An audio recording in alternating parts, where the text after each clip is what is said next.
Bom dia, turminha do oitavo ano. Vamos para mais uma aula de História?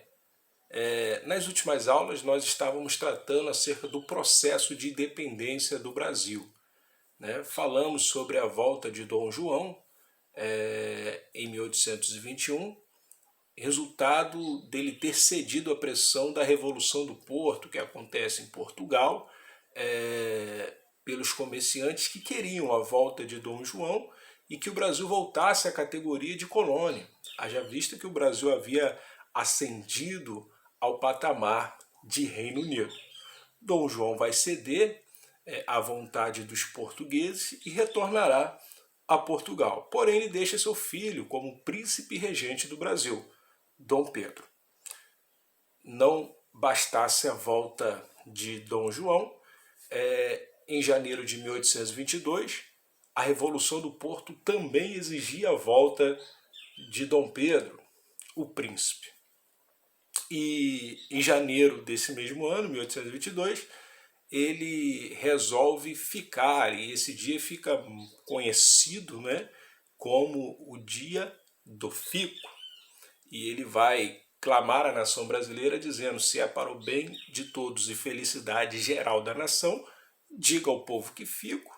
E ele começa a romper os laços políticos com Portugal. Em 7 de setembro de 1822, ele irá proclamar a independência do Brasil.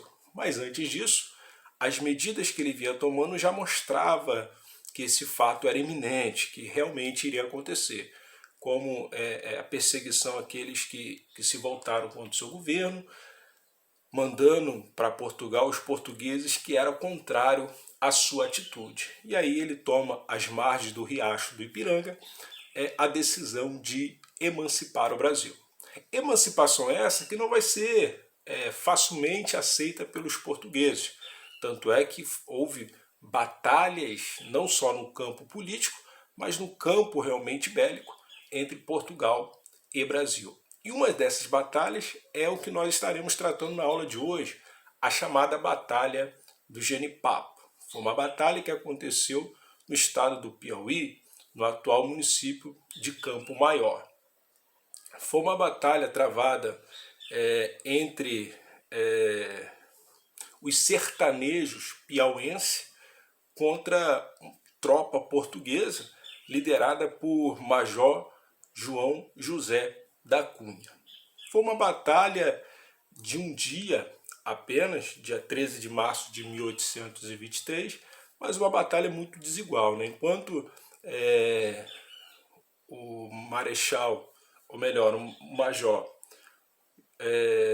João José vinha com o seu exército, com uma grande cavalaria e armas de fogo, os sertanejos piauenses lutavam somente com seus instrumentos de trabalho, do sertão, pás, enxadas, picaretas, né?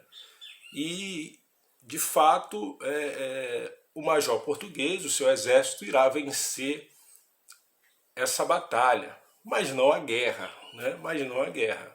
É uma batalha que foi de um dia apenas, de 8 da manhã a cerca de 2 horas da tarde, uma batalha muito sangrenta, onde houve muitas degolas, pisoteamento de cavalos em pessoas, morrem pessoas dos dois lados, mas de fato é que o exército português vence a batalha.